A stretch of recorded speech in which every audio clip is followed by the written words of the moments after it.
আজ আমরা বেরোচ্ছি আলোর জন্য। আমরা আলোতে আজকে থাকবো বলে ভেবেছি। এখন আমরা জিরোতে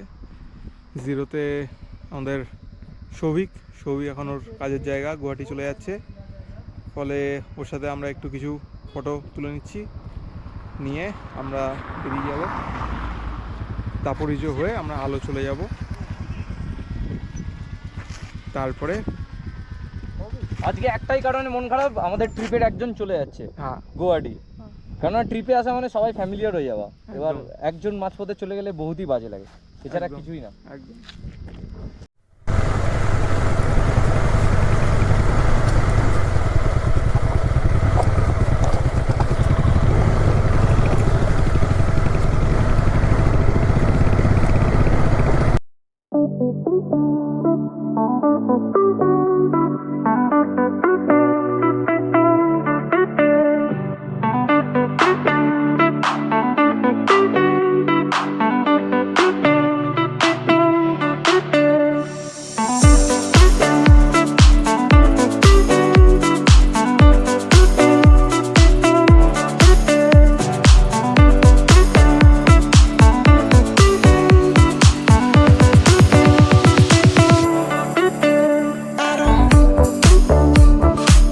ধরে খাবার খুঁজছি, কিন্তু কোনো খাবারের দোকান পাচ্ছি না।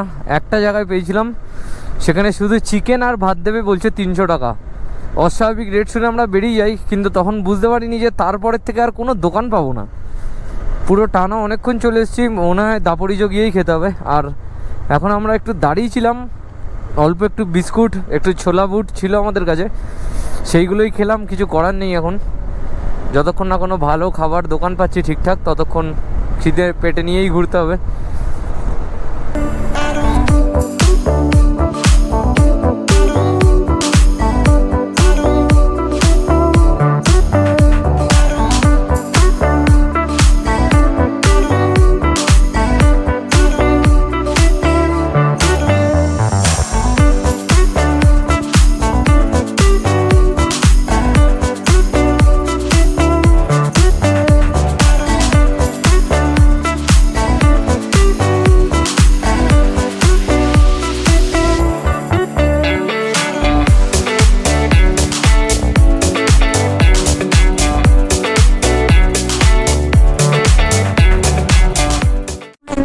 ড্রেস, কি বিউটিফুল সানসেট দেখো, শুধু কি বিউটিফুল সানসেট আমরা এনজয় করছি হাইওয়ে রাইড করতে করতে।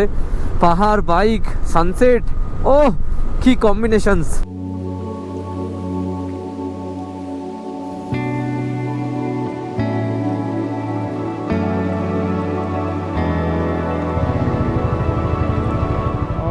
আমরা এখন আলো থেকে বেরোলাম। আজকে আমরা যাব মেচুকা। বেরিয়েই জাস্ট সকালটা এরকম।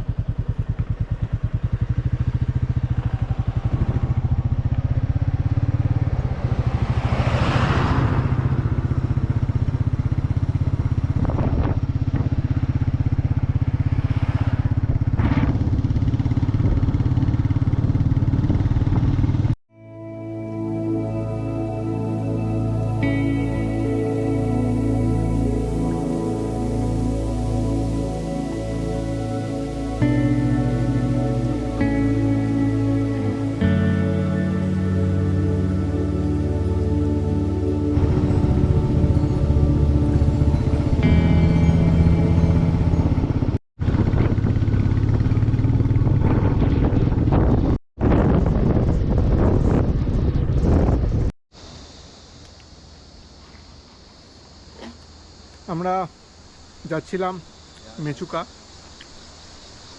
যেতে যেতে এই যে ব্লকেজ হয়ে গেছে। মানে এখানে কি হয়, রাস্তায় যেতে যেতে মানে এখানে বিভিন্ন জায়গায় কাটিংয়ের কাজ চলে, মানে পাহাড় কেটে রাস্তা তৈরি হচ্ছে, ঠিক আছে, নতুন রাস্তা তৈরি হচ্ছে। তো এত বছর বাদে সেটা তৈরি হচ্ছে, ফলে আমরা যারা নতুন, মানে আমরা বলে না, যারাই এখানে আসছে তাদেরকে এটা ফেস করতে হতে পারে। সেটা হচ্ছে বিভিন্ন জায়গায় সকাল 9টা থেকে হয়তো দেখা যাচ্ছে শুরু হবে, সকাল 9টা থেকে শুরু হওয়ার পরে এইভাবে তোমার সকাল 9টা থেকে শুরু হওয়ার পরে এইভাবে কাটিং হতে থাকবে। ফলে যে যারাই আসবে তারা এই টাইমটা মেনটেন করে চলার চেষ্টা করবে, তাহলে তাদেরকে এই কাটিংয়ের মধ্যে পড়তে হবে না। ফলে তাদের এই টাইমটা অনেকটা সেভ হয়। আমরা যেমন দাঁড়িয়ে গেছি এখানে 2 ঘন্টা 10 মিনিট আমরা এখন দাঁড়িয়ে থাকবো, তারপরে আমরা এখান থেকে যাব। আমাদের ডিস্টেন্স খুব বেশি নেই, আমাদের হয়তো ডিস্টেন্স আর ওরকম 70-80 কিলোমিটার হবে, কিন্তু এই যে আমরা 2 ঘন্টা দাঁড়িয়ে যাচ্ছি, ফলে আমাদের অনেকটা টাইম ওয়েস্ট হচ্ছে, যেটা খুব মুশকিল। আর রাস্তা খুব একটা ভালো না, বৃষ্টি হলে আরোই বাজে অবস্থা হয়ে যাবে রাস্তা। সুতরাং রাত্রে তো রাইড অবশ্যই করা যাবে না, আর যত তাড়াতাড়ি সম্ভব এসে পৌঁছাতে হবে।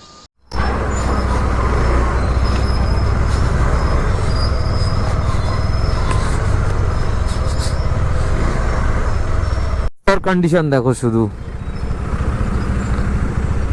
কি অবস্থা রাস্তার।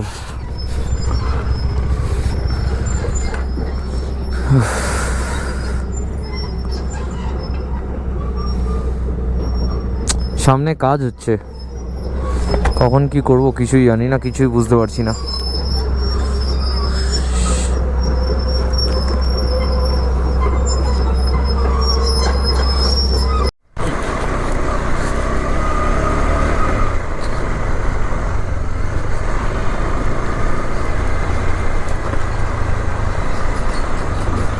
আরে বাপরে, শিট ভাই, এমনিতেই লেট, এটা আরও লেট হয়ে যাবে এইসবের জন্য। রাস্তা ফুল ব্লক করে যাচ্ছে এটা জেসিবিটা।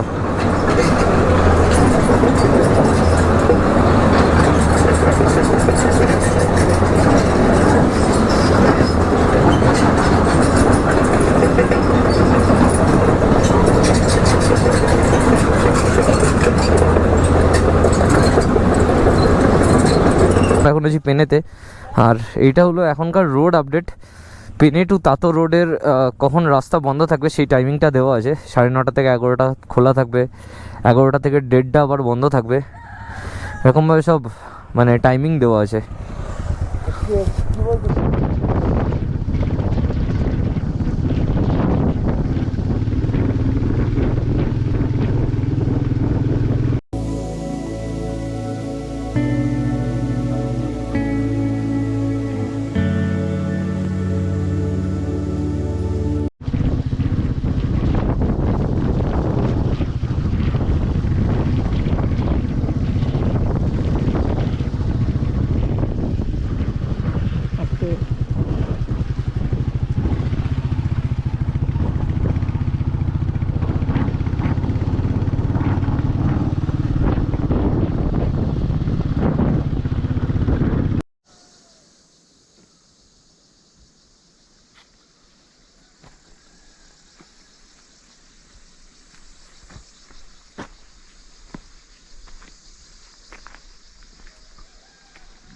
এই হলো মেচুকা যাওয়ার রাস্তা। মোটামুটি আলো থেকে যদি কেউ যায় তার সে মোটামুটি 70-80 কিলোমিটার সে ঠিকঠাক রাস্তা পাবে মোটামুটি। তারপর থেকে এরকম রাস্তা সব, কিন্তু দৃশ্য অসাধারণ। অবশ্য ভালো দৃশ্য দেখতে গেলে কষ্ট তো করতেই হবে।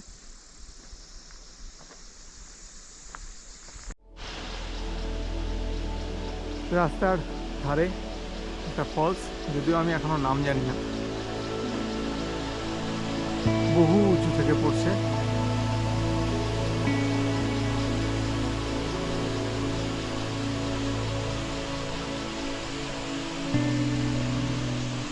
এমনি এমনি যাবে, দেখে নেবো নেটে।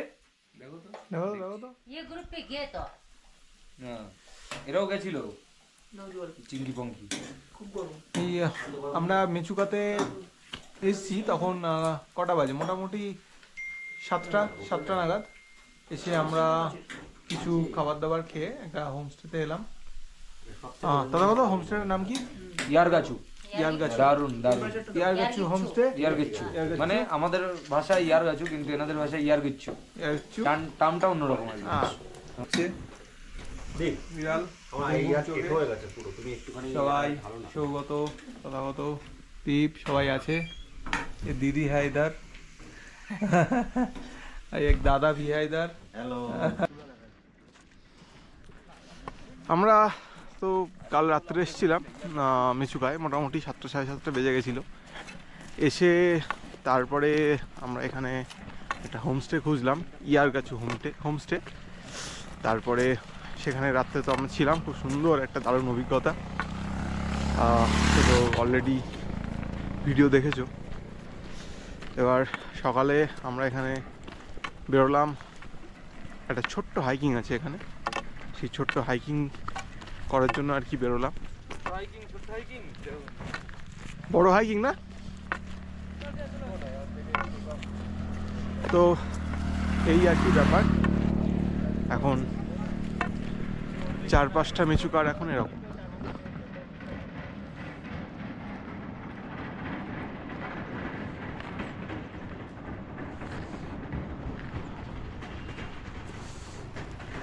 আর এখানে একটা নদী ছোট্ট।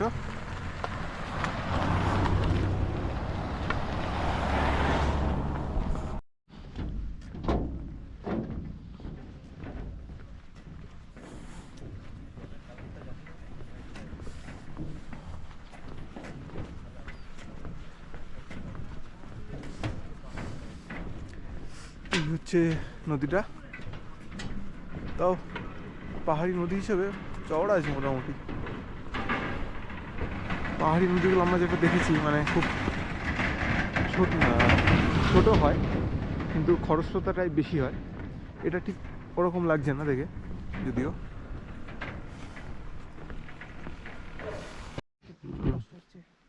আমাদের হাইকিং শুরু হয়ে গেছে, আমরা 6 জন হাইক করছি। ওরে আমরা একটু রেস্ট নিচ্ছি। ইয়েস, এই হচ্ছে মিস্টার সৌগত। হাইকিং দেখে মনে হচ্ছে কলেজ পাড়ায় হাঁটছে। কলেজ পড়ে পাহাড় থাকতো কোনো ব্যাপারই না।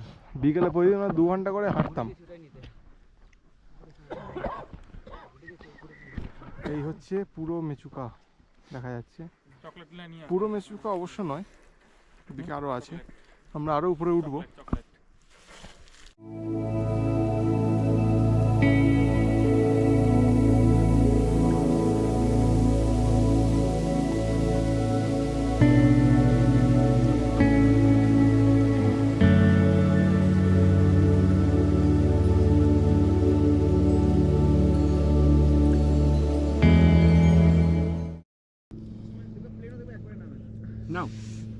এবার পাহাড়ের উপরে আমাদের হালকা একটু ব্রেকফাস্ট, পোহা দিয়ে।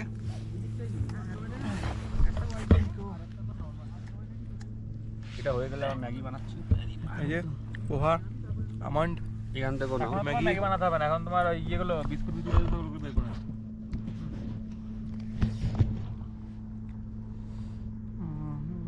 তোলা শেষই হচ্ছে। এটাও কিন্তু একটা রোগ। আমি যেমন তুলি না, আমার রোগ।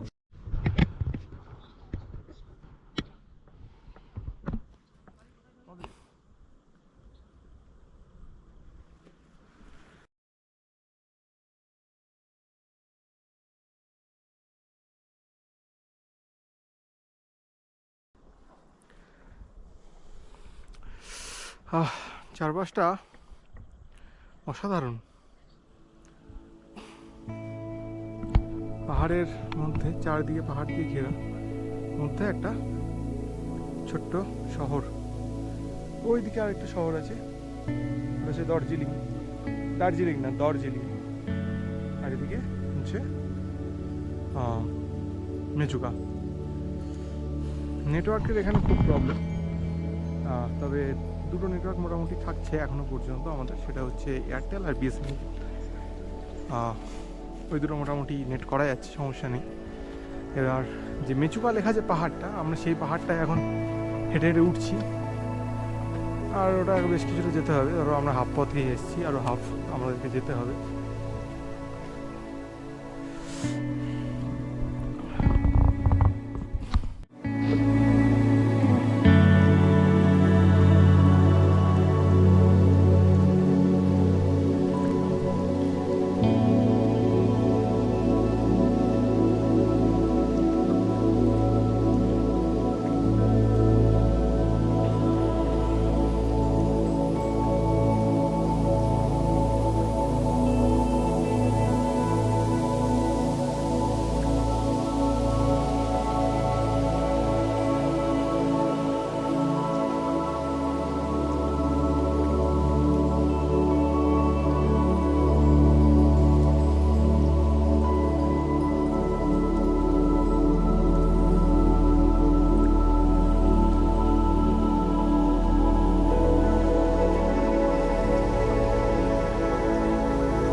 হাইকিং আমাদের কমপ্লিট।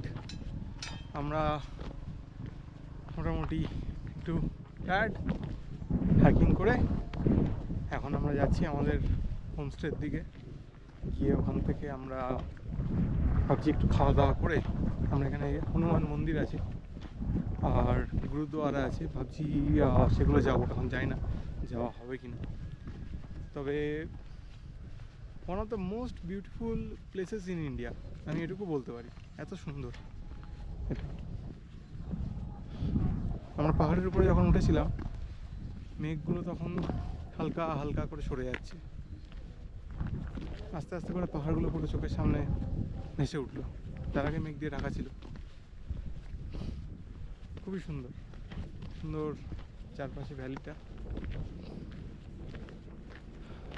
হেলিকপ্টার, প্রচুর হেলিকপ্টার যাচ্ছে আসছে। এখন দেখা যাক তারপরে কি হয়, বাকিটা পরে আপডেট পাওয়া যাবে আশা করি।